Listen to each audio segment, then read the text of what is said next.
So, Caitlin, I have a question for you Sure.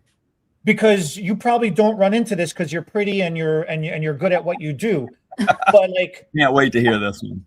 how do you Yeah. deal? Most people are afraid of rejection.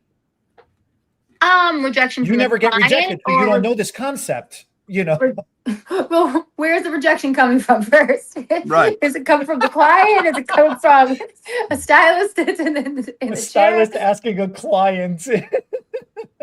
So like a stylist asking a client and then they're getting rejected by the client?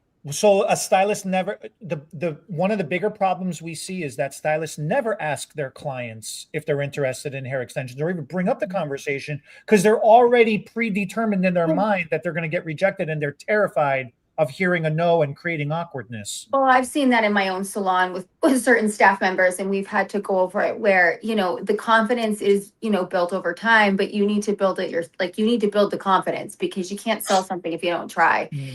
And so, the conversation I always start with at least, coworkers or people when we're in classes is starting, like I said, with that base that you already have, finding that need, like Bernard found that need for the dentist's wife. They need to look and be able to determine, okay, this woman's coming in, she's got finer hair, and I'm just going to throw it out there. I'm new at this, and, she has a need. Your job is to fulfill those needs and tell them what those needs are before they even realize it. Back 15, 20 years ago, hair extensions were not taboo. But they weren't like they are now, where, it's a lot easier to sell a hair extension today than it was 10 years ago because all the celebrities are wearing them and telling people now. And they were wearing them back 10, 15 years ago, but they weren't talking about it. And so I think that with stylists, they need to start talking about it like they do all over Instagram, all over social media. It's doing half the work for them already.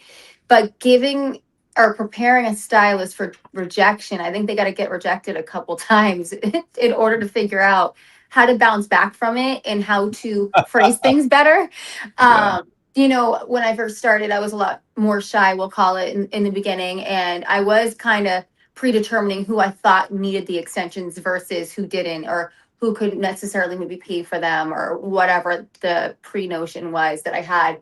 And then I had to realize I can't justify how someone else spends their money. So, a lot of people will be like, oh, this person, we don't think that they're a candidate for it because of A, B, and C. Well, you don't know that. Like, they might be saving up for 6 months to get them done, or they may be, have some outlet or way to pay for it or do it, or whatever reason they have. But you have to give them a shot. I never try to determine who can wear them versus can't. That's I will really good. We do Yeah, that so that's good. much. Yeah, and I will say that there are people that I would prefer to work with. Yes, if someone is being difficult in a consult and they're not being reasonable with their requests, I mean, you can, there are times where you are denied, I guess, is a good approach because of something maybe not being so feasible. But again, I think stylists' biggest problem is they put their own roadblocks up. Like you said, they just put that just word in there, and that's not the way to start a consult at all or going into it.